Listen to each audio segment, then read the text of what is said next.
come to the monastery to learn skills. Skills in how we act, and how we speak, and how we direct our minds. Like right now we're meditating. It's primarily an issue of the mind. Of course, the mind is involved in all the other skills as well. When you speak, the mind is what decides what to say. When you act, the mind is what decides what to do. So it's primarily an issue of the mind, which is why the meditation is the most important of the skills, because it focuses directly on the mind. Of course, in the beginning you don't focus right on the mind. You have to focus on something right near the mind, because the mind itself is something very hard to pin down. You focus on the breath. It's right here, coming in, going out all the time. And because it's so close to the mind, it gives a good reflection. You notice when greed or anger, fear come into the mind, the breath, the breath is going to be affected. So it's a good barometer, what kind of state the mind is in right now. And when you get very sensitive to the breathing, you get more sensitive to what's going on in the mind. So the little tiny germs of greed, aversion, delusion, and all the other unskillful mental qualities are things that you can discern immediately as they arise. You don't have to wait until they've taken over.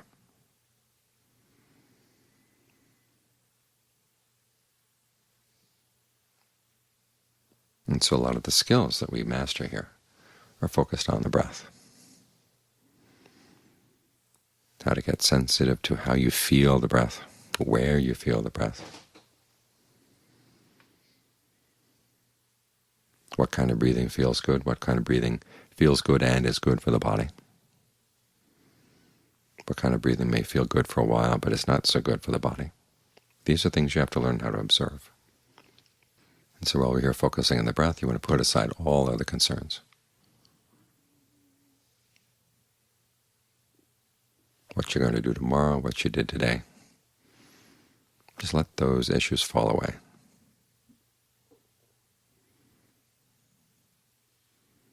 Even the thought of who you are right now, let that fall away too. There's awareness and there's the breath. If you're going to do any thinking, think about the breath. If it doesn't feel comfortable, what could feel more comfortable? Even if it does feel comfortable, can it get still more comfortable? You want to experiment and see. Because the meditation is not a lesson in being passive.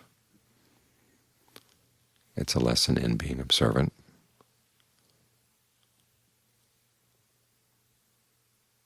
and also being proactive. Because after all, the mind is proactive. The way we experience the world around us has a lot to do with what we bring to it. The way we experience the world inside has a lot to do with our expectations. And so as you meditate, you want to learn how to observe the mind in action.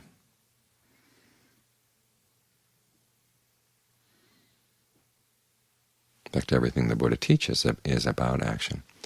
And he teaches us to have respect for our actions in the sense that they really do have an impact on ourselves and the people around us.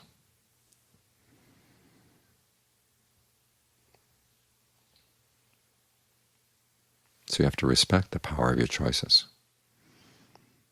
You notice we bow down a lot here at the monastery.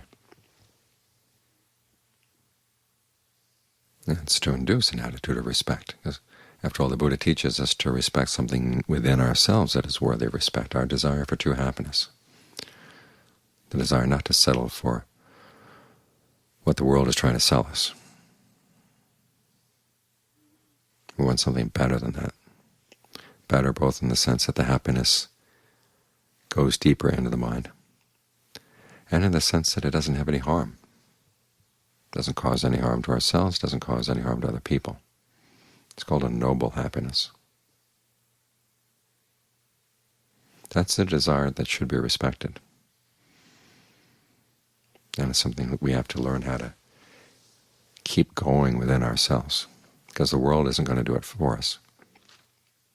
We have so many other desires that go in other directions.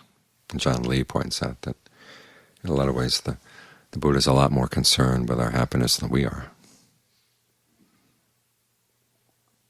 He wants to see all the beings in the world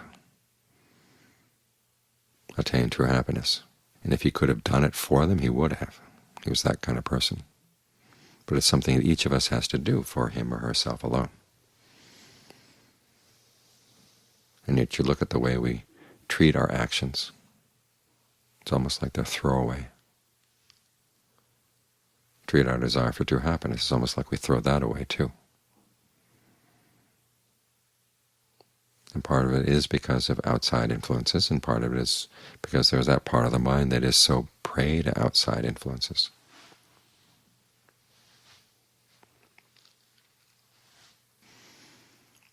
So you have to protect your practice. Again, you show respect for it by protecting it. That one who sees danger and respects being heedful, that chant we had just now. There are all sorts of dangers inside and out that could divert ourselves from the desire for true happiness. And so what do? You try to be heedful. The quality of heedfulness comes down to this set of beliefs. 1, your actions are important. 2, there are dangers out there. But the way you act can determine whether you're going to fall prey to those dangers or whether you're going to escape them. If you couldn't escape them, there'd be no need to be heedful. You just have to accept whatever came. But the Buddha wasn't the sort of person who taught us just to accept whatever's coming at us. He also teaches us to accept the fact that we do shape things in our experience. And we have the power within us to shape them in a skillful way so that we can avoid both external and internal dangers. That's why heedfulness really matters. That's why it's so important.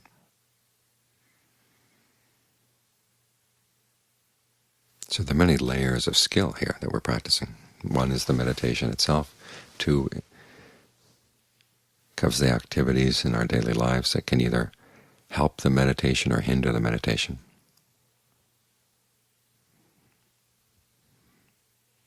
And 3, you've got to protect the attitude that sees how important the meditation is.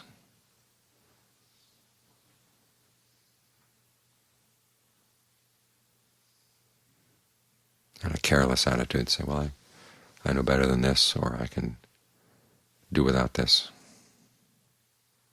That's really dangerous. Because after all, where do the main dangers lie? It's not out there in society, it's in the mind. If the mind didn't already have these tendencies to greed, aversion, and delusion,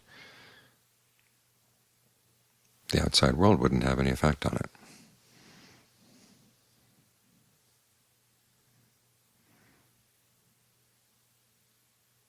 It's like disease. If your resistance is down, many times the germs you're already carrying around with you are going to cause trouble. You don't have to be infected from outside.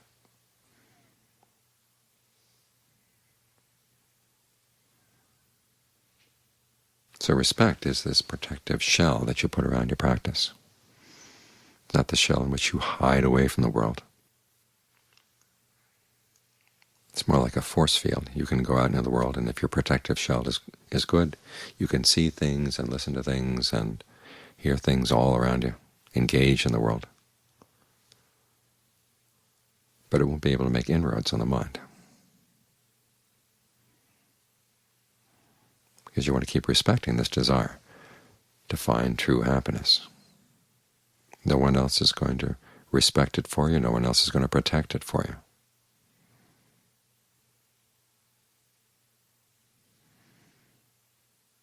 It's a matter of your own priorities. And so you do what you can to keep this sense of priorities alive while you're here at the monastery, when you go back home.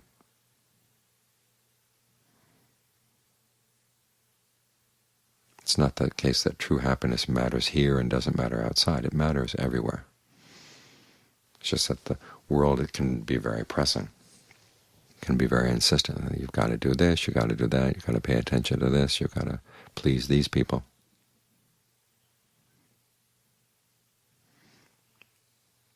But you have to look down into yourself and ask yourself, well, why? What is it that I'm respecting when I give in to those desires, those concerns, those influences? And what am I respecting when I try to maintain this direction toward true happiness? John Mahaprabhu has a fine passage where he says that even though we don't say it, many times it's gile sang saranangachami, take refuge in my defilements.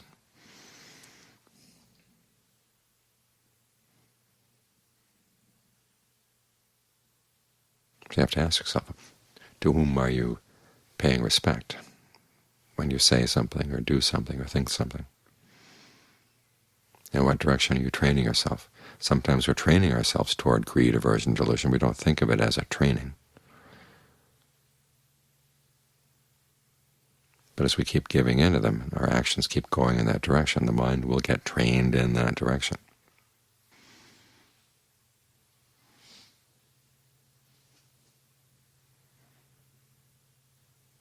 So these are questions you have to ask yourself. And once you've decided that your priorities are for a genuine happiness, you want to protect that because it really is valuable, it really is worthy of respect.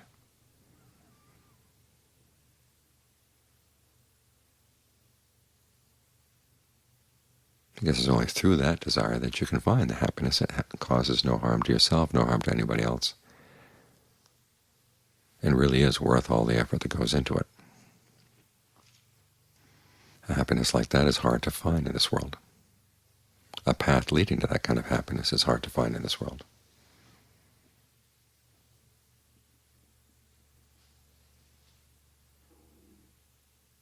So when you do find it, it's something good to cherish.